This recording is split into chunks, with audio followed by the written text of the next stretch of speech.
Okay, good day, guys. Welcome back. To those that are yet to subscribe, make sure you please click on that subscribe button, like and share.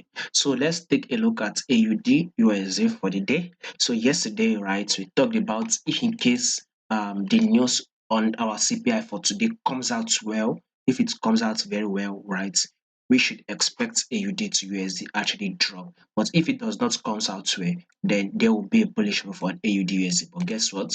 The CPI actually did not come out well. So that is to tell you that there's still some problem.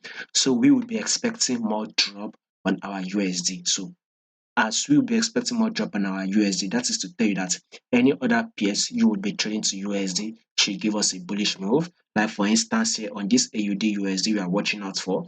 If we are to go ahead to take this trade, then we will be looking to actually go long on AUD USD. So that is the movement, right? You would want to continue to go bullish on AUD USD, no doubt about that. But now we would want to know where this price will move for tomorrow, which is for the 13th, right? So when you take a look at this AUD, AUD USD, you can see that this is kind of like bullish move, right? So price is at a crucial level whereby we're very much likely to have a drop for tomorrow, right? So this is why I want you guys to watch out for it. So you can see that all this level that I have highlighted here, you can see this level I've highlighted on yellow.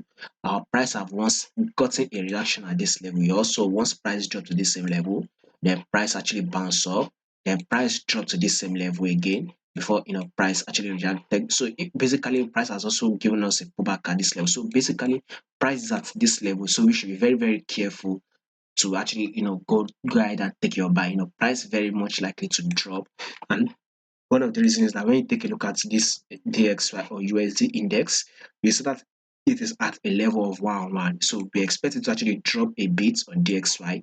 Once it drops a bit, then we expect a bullish move as a pullback. Once the pullback is over, then we will continue the drop on DXY. But watch out for this bullish move, which will serve as a pullback. So if this bullish move as a pullback plays out, then we expect this AUD as on AUD USD to actually drop to give us a pullback. So watch out for it.